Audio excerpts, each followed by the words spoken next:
O Lucas Braz é psicólogo clínico e trabalha com terapia cognitivo-comportamental. Seja bem-vindo ao nosso programa, Lucas. Obrigado, Paulo. Então, Lucas, porque muita gente, estabelece metas, mas acaba não cumprindo? Então, os motivos são diversos, né? Mas o principal deles é justamente a procrastinação, né? Essa procrastinação, ela entra muitas vezes com a falta de estímulo, falta de motivação, e esses dois principais fatores acabam fazendo com que as pessoas elas percam o interesse de dar início a essa atividade e acabam procrastinando. A palavra procrastinação vem justamente do fato de adiar a atividade. Então, realmente, procrastinação é aquela coisa que você sempre, acaba, deixa para amanhã, você planeja, mas não consegue cumprir, é isso? Exato. Esse ato de procrastinar vem juntamente por esse adiamento, esse deixar para depois. E por que a gente acaba estabelecendo essas metas, e acaba não cumprindo, A gente realmente planeja, mas não cumpre. Existe algo errado aí? Então, em algumas pessoas, existe a dificuldade em dar início às tarefas, né? E para falar desse dar início às tarefas, a gente diferencia um pouco objetivos e metas, né? Para você realizar uma atividade, muitas vezes você estabelece um objetivo, seja você comprar uma casa, seja comprar um carro, seja passar no concurso. Esse é um objetivo, é algo bem além. Só que para você chegar nesse objetivo, você precisa estabelecer as metas. Então, essas metas, quando elas são deixadas de lado ou deixadas para depois, ela acaba sendo disfuncional para o indivíduo. Então, a partir disso, ele começa a procrastinar por inúmeros fatores, muitas vezes falta de motivação, falta de interesse, falta de apoio das pessoas que estão ao redor, e ele começa a procrastinar, ou até mesmo por uma dificuldade dele mesmo, né? Essa dificuldade pode ser psicológica, pode ser motivacional, pode ser física, né? É importante ele se alertar, né? Se avaliar e perceber o que é que está acontecendo que está fazendo com que ele procrastine. E as pessoas que são mais ansiosas, que querem resultado mais rápido, são essas? Existe algum perfil realmente para identificar um procrastinador, vamos dizer assim?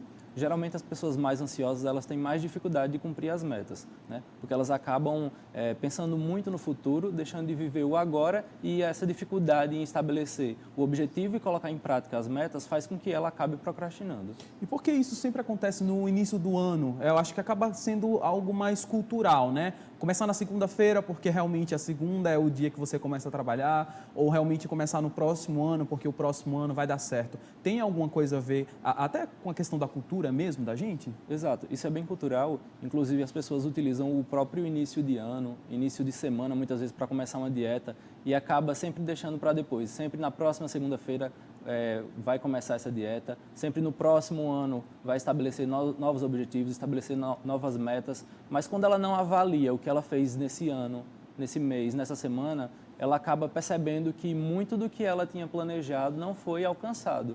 Por quê? Porque houve o estabelecimento desses objetivos, mas não houve o estabelecimento fiel das metas e, principalmente, a busca pelo alcance dessas metas. Eu acho que isso acontece muito com a gente, eu acho que tenho certeza aí para você que está em casa, porque a gente realmente sempre deixa aquelas coisas para amanhã, sempre não, mais 5 minutinhos. Esse vício que a gente acaba adquirindo, esses 5 minutinhos que a gente quer dormir mais, realmente acaba influenciando na nossa vida? Influencia, né? Acaba influenciando até de forma negativa, porque muitas pessoas acabam expandindo um pouco esse tempo, né? E nós estamos agora numa época bem propícia a fazer uma ótima avaliação de como foi o ano, né? Ao invés de deixar para se autoavaliar a partir do próximo ano, 2017, é importante que se autoavalie desde agora. O que é que eu havia planejado para o meu 2016 que eu não consegui ainda? E se não conseguir, não se desmotivar por não ter conseguido e achar que nos próximos 2 meses não vai conseguir nada. Na realidade, é fazer uma avaliação positiva para ver de que forma eu posso ainda alcançar algo nesses 2 meses que ainda resta, para a partir do próximo ano começar com novas metas, retomar metas que não foram alcançadas e assim poder estabelecer essas metas de forma positiva. Nós estamos em novembro, chegando já no fim do ano. Existem realmente, vamos dizer assim, efeitos a curto e longo prazo para quem é procrastinador? Realmente eles se prejudicam a curto prazo, na vida profissional, na vida amorosa, enfim. Existem realmente defeitos nesse sentido, a curto prazo e a longo prazo também? Existe sim. A curto prazo, um dos principais efeitos é a própria ansiedade, né? O indivíduo, quando ele percebe que os objetivos dele não é alcançado, ele vai acabar se tornando mais ansioso porque vai perceber que aquilo não está sendo alcançado, o que ele estabeleceu. E a longo prazo, o indivíduo ele pode entrar até num quadro de depressivo, né? Porque ele vai perceber que ele não foi tão útil ele não foi tão bom, ele vai baixar a autoestima. Então, ele vai perceber a longo prazo que ele tentou estabelecer metas, não alcançou e ele vai se sentir mal por isso. Então, a longo prazo, o estado deprimido acaba sendo o efeito mais crítico. Você acabou falando sobre depressão, que é uma doença que afeta milhares de pessoas, né? Então, a procrastinação, ela pode trazer outras doenças psicológicas? Pode sim. Isso vai estar relacionado ao próprio indivíduo, né? A personalidade do indivíduo e como ele lidar com situações adversas, né? E aí é muito importante relembrar das pessoas que são resilientes, né? Aquelas pessoas que passam por dificuldades, não conseguem os seus objetivos, não conseguem estabelecer as suas metas, porém, elas continuam tentando. Então, a pessoa que ela consegue sair de forma positiva diante das adversidades são pessoas resilientes. Então, é muito importante que as pessoas busquem a resiliência, né? Apesar de não ter alcançado determinada meta, apesar de ter falhado em algum plano que estabeleceu, não quer dizer que isso vai acabar ali, mas que ela pode reformular a meta, pode refazer os objetivos e começar novamente. E aí vem o mais interessante, né? Você está sempre buscando a resiliência, porque você ser resiliente não quer dizer que você chega a um estado e você para. Na realidade, você tem que estar sempre em busca dessa resiliência. Eu queria que você explicasse melhor sobre esse conceito de resiliência, né? Para o pessoal de casa possa entender, vai que eles estão passando por esse momento e nem sabe o que é ou precisa realmente disso. Então, a resiliência é um termo que surgiu na física, né, com a própria resiliência de materiais. É como se a gente pegasse uma caneta e dobrasse essa caneta. Quando a gente solta a caneta, ela volta para o mesmo estado dela. Ela volta a ser caneta. E aí foi aplicado aos indivíduos o termo resiliência, porém com os indivíduos é de forma diferente. É como se você passasse por uma tensão na sua vida, fazendo uma analogia com a caneta, você passa por pressões, por dificuldades, por problemas, ou seja, você sofre tensões na sua vida. Então você sai do seu estado normal. Porém, quando você passa por essa situação, você acaba voltando a ser quem você era. Porém, a única diferença e principal diferença que existe entre a resiliência de materiais, do termo vindo da física, para a resiliência com seres humanos, é porque quando a gente passa por uma dificuldade, a gente não volta a ser a gente como a gente era antes, igual a caneta volta a ser caneta. A gente volta a ser nós mesmos, porém com um quê diferente. A gente viveu algo negativo e a gente precisa buscar aprender algo com esse negativo, né? Então, a resiliência vem justamente com essa ideia, né? Você tem que buscar ser resiliente. O que é que eu posso tirar de positivo dessa experiência que eu vivenciei? Então, fazendo uma associação com o tema da procrastinação e do planejamento, se eu faço um planejamento, se eu tenho uma meta e um objetivo a alcançar e eu não consigo, eu tenho que me avaliar e perceber o que é que eu fiz de diferente que não me levou até o meu objetivo. O que é que eu fiz de errado que não me levou ao meu objetivo, né? Então, a autoavaliação vem como uma ferramenta importantíssima. A partir do momento que você se avalia diariamente, isso vai trazer um resultado a longo prazo bastante positivo. Porque, digamos, se eu quero passar num concurso, eu preciso estabelecer uma meta realista e uma meta clara, né? Se eu preciso passar num concurso, em qual ano será o concurso? Né? Quanto tempo eu vou levar até a prova do concurso? O que eu preciso fazer até esse concurso? Estudar tantos meses? Quais são os assuntos? Quais são os dias? Quais são as matérias em cada dia? Quais são os horários? Então, você tem que ir cada vez mais detalhando a sua meta. Porque quanto mais detalhada ela for, mais fácil você vai saber identificar o que você precisa fazer naquele dia para você chegar depois de 1, 2 anos e passar naquele concurso. Então, essa resiliência vem com a força que você precisa ter para não desistir quando você passa por uma adversidade. Perfeito. Então, realmente, aí para você que está em casa, que quer se planejar, ainda dá tempo, né? Porque às vezes a gente realmente deixa para depois, mas eu acho que o hoje é muito mais importante. Então, esses exercícios realmente de você planejar direitinho, colocar até no papel também é importante, né? Para que a gente não se torne um procrastinador. Exato. Colocar no papel é extremamente importante, mas não coloque no papel e deixe lá guardadinho, né? Coloque no papel e esteja diariamente se cobrando o que é que você está obedecendo dessa lista de metas que você estabelece e o que é que você não vem obedecendo e por quê, né? Não adianta só você colocar um Vzinho que conseguiu algo e marcar um X que não conseguiu, né? Você precisa se questionar por que não conseguiu, né? E como você pode conseguir, quando conseguir, né? É muito importante que você se pergunte diariamente isso. Muito bom. Olha, para você que está em casa, que quer se planejar, 2017 está chegando, mas eu acho que, na verdade, a gente nem precisa dizer assim, né? 2017 está chegando. A sua vida é hoje, então para pensar um pouquinho, acompanha o nosso programa, que daqui a pouco a gente vai continuar aí falando sobre planejamento com o psicólogo Lucas Braz. Daqui a pouco a gente volta.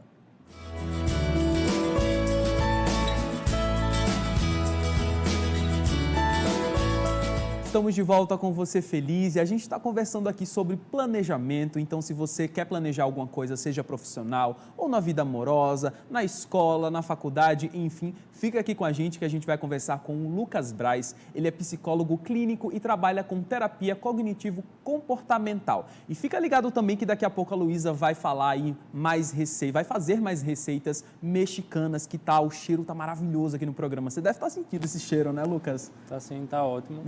Então, vamos continuar falando sobre a questão da procrastinação, né, que é o hábito de você deixar tudo para depois, né? Se procrastinar é tão ruim, mas por que é tão irresistível a gente querer ficar aqui um pouco mais à vontade, ao invés de a gente conseguir aí trabalhar, enfim? O principal motivo da procrastinação ser algo que faz com que as pessoas se prendam a isso é a zona de conforto, né? Mudar, você modificar seu hábito, modificar sua rotina, você estabelecer uma meta, um objetivo para você alcançar, isso requer mudança. E a mudança é desconfortável, porque muitas vezes para mudar eu preciso mudar algo que não vai indo bem, né? E muitas vezes as pessoas acabam se prendendo a essa zona de conforto porque elas se sentem, como o nome já diz, confortável com a situação. Então, essa mudança causa um certo desconforto. Inclusive, os próprios pacientes, clientes que eu acompanho, eles têm uma certa resistência no início da terapia, porque quando é chamado para se autoanalisar, autoavaliar, eles percebem que existem muitas coisas que eles precisam mudar, né? Então, essa mudança causa um certo desconforto. Por que essa mudança realmente acaba incomodando a gente? Por que a gente tem tanto medo do novo? Porque o novo, ele traz essa sensação de ser algo diferente, algo desconhecido, e isso acaba criando um medo. E o medo é um sentimento que ele é gerado por um pensamento, né? Como eu trabalho com terapia cognitivo-comportamental, a gente trabalha com a linha de que se eu penso algo, eu sinto algo e eu vou agir em cima do que eu pensei e eu senti. Então, se eu tenho um pensamento que, por exemplo, eu vou apresentar um trabalho de uma escola, por exemplo, vou dar uma palestra, vou dar uma entrevista e eu coloco na minha cabeça que eu vou me sair mal, que eu vou esquecer o que eu estudei, que eu vou ter um branco, ou se eu coloco qualquer coisa negativa na cabeça, eu vou começar a sentir uma certa ansiedade, um certo medo, porque eu já me imagino na situação e nela de forma negativa e isso me cria um medo, o medo de passar por essa situação. Então, às vezes, na maioria das pessoas, esse medo acaba gerando bloqueio.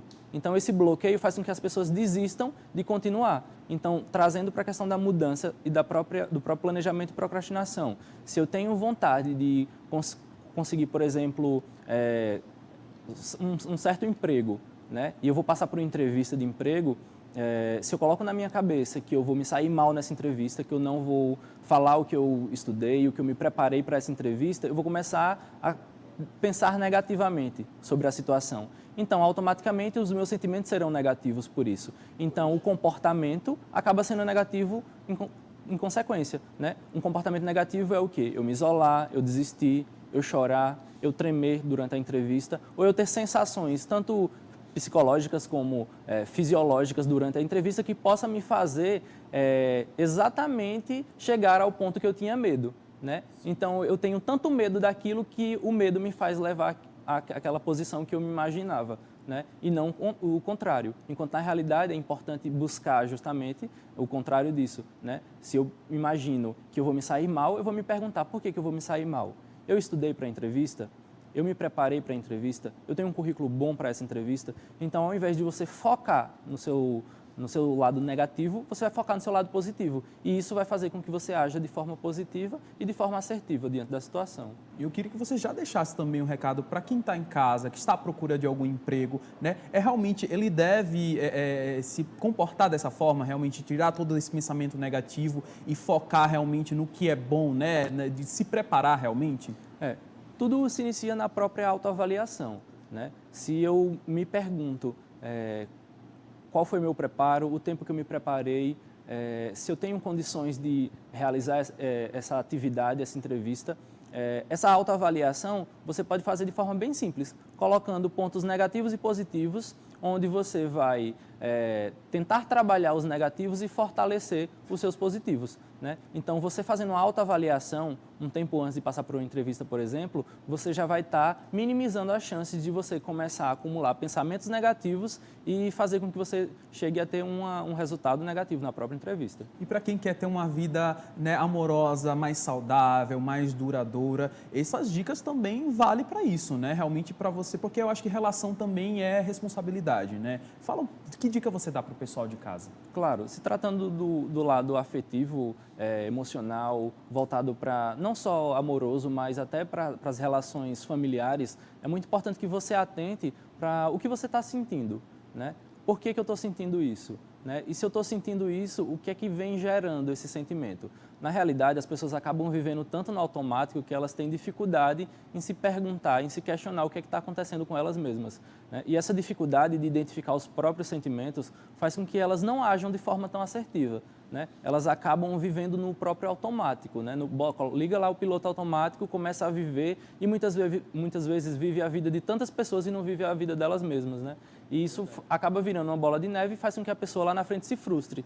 Então, quando ela lá na frente faz uma autoavaliação, ela percebe que acabou vivendo muitas vidas menos a dela mesma. Muito bom essa informação que você está dando para a gente, porque a gente realmente tem várias dúvidas sobre esse assunto e eu queria saber até que ponto a procrastinação ela é saudável, vamos dizer assim, porque realmente a gente tenta fazer muita coisa, mas a gente precisa relaxar. Até que ponto esse relaxamento é legal ou quando é que a gente começa a conseguir perceber que essa falta de atividade, essa falta de força realmente é prejudicial? Então, a procrastinação, Paulo, ela vai ser negativa quando o indivíduo ele não estabelece de forma clara e direta o tempo que ele precisa alcançar aquela meta, que ele estabeleceu para alcançar futuramente o objetivo, né? Então, a partir do momento que o indivíduo ele começa a desistir aos poucos dessas metas estabelecidas, ou ele procrastina diariamente, semanalmente, e ele começa a tornar a procrastinação parte da rotina, isso vai ser negativo. É claro que nenhum indivíduo ele vai ser 100% perfeito nas ações, nos planos, nas metas, né? Mas é muito importante ele atentar para a quantidade de vezes, qual é a frequência dessa procrastinação, né? Um deslize aqui, um deslize ali vai ser bem comum. Agora, que isso não se torne rotina, né? Então, para isso não se tornar rotina, é importante que ele se avalie diariamente, né? Onde está existindo essa procrastinação.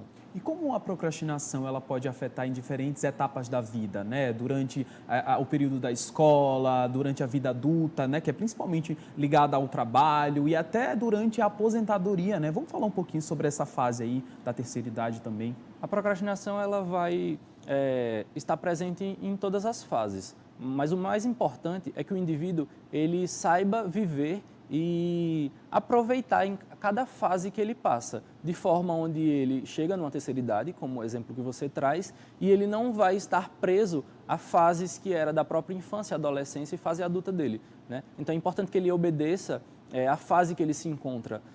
Nesse sentido, não existe nenhum tipo de preconceito. Na realidade, é obedecer no sentido de eu tenho que me planejar, eu tenho que estabelecer minhas metas novamente e possivelmente colocar em prática para que eu possa alcançar os objetivos.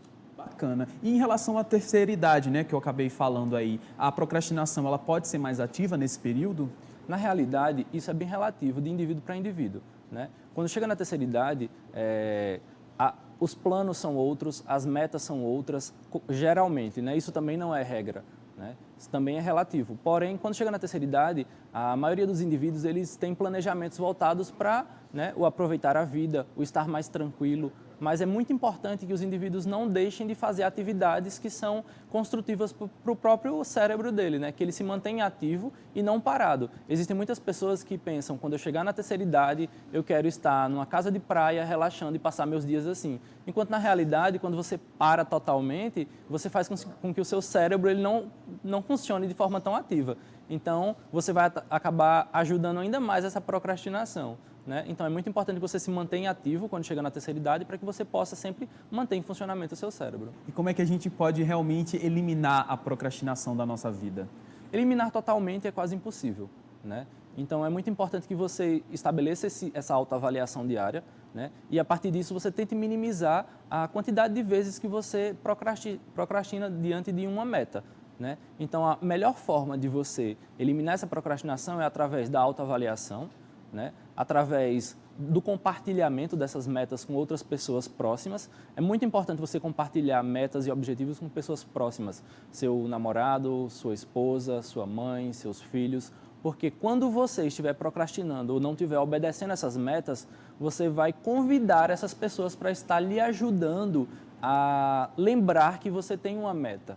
Né? Porque muitas vezes o apoio familiar, o apoio emocional, afetivo das pessoas que estão à sua volta é muito importante. Né? Então, a autoavaliação, compartilhamento e o principal, a autocobrança. Porque se você estabelece uma meta para alcançar determinado objetivo e não se cobra por isso, você vai fazer suas listinhas de metas, você vai se avaliar, porém você não vai se cobrar para mudar.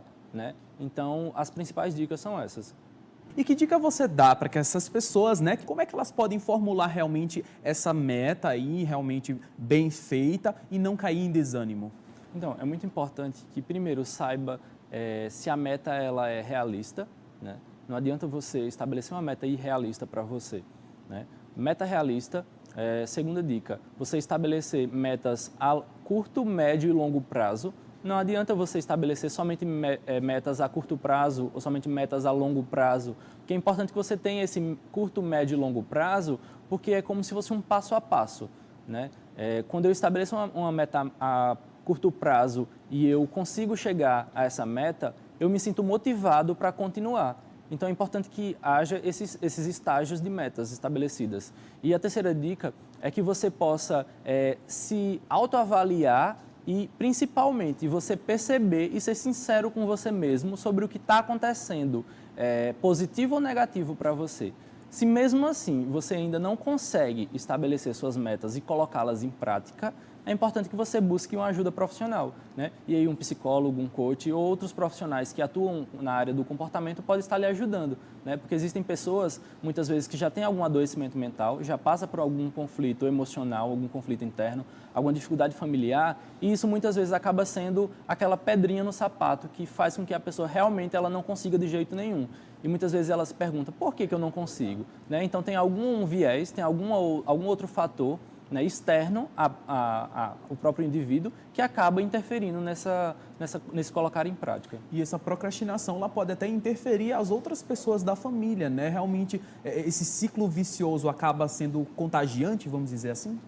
Muitas vezes, quando um indivíduo dentro de uma família ele não vai bem emocionalmente, psicologicamente, ele acaba interferindo nos outros indivíduos, né? De forma direta e até indireta às vezes. Mas é muito importante que as pessoas que fazem parte de um núcleo familiar, por exemplo, estejam atentas aos próprios sinais que esse indivíduo que é procrastinador ou que está entrando em algum processo de adoecimento mental, por exemplo, ele pode estar apresentando. Muitas vezes mau humor, muitas vezes um estágio leve de ansiedade, muitas vezes uma raiva, uma ira. São sinais que você pode perceber, né? E você pode ainda ajudar o indivíduo enquanto ele não entra num processo mais crítico. Né? Então, é muito importante se atentar aos sinais que muitas vezes parecem pequenos, mas são importantíssimos para que você não espere para trabalhar essa dificuldade somente quando ela já vira uma patologia e aí você precisa de um acompanhamento psicológico, um acompanhamento psiquiátrico e muitas vezes até de acompanhamentos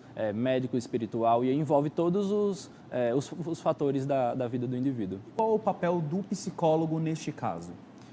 No caso da terapia cognitivo-comportamental, que é a que eu trabalho, né, o psicólogo ele vai fazer justamente o acompanhamento desse indivíduo, né, identificar qual é o fator que acaba desencadeando esse adoecimento mental, né, qual é a patologia que o indivíduo tem, né, quando ele não tem uma patologia, qual é o interesse dele para poder alcançar as suas metas e os seus objetivos, né? Identificando isso a partir da própria consulta, da anamnese e do próprio acompanhamento inicial, estabelece juntamente com o próprio indivíduo aonde ele deseja alcançar, né? Então, o psicólogo vai vir como um suporte, né? Como uma ferramenta que vai estar ajudando esse indivíduo a alcançar o objetivo dele. Isso aí, o bate-papo foi ótimo. A gente conversou aqui com o Lucas Braz, ele é psicólogo clínico e trabalha com terapia cognitivo-comportamental. Lucas, muito obrigado pela sua participação.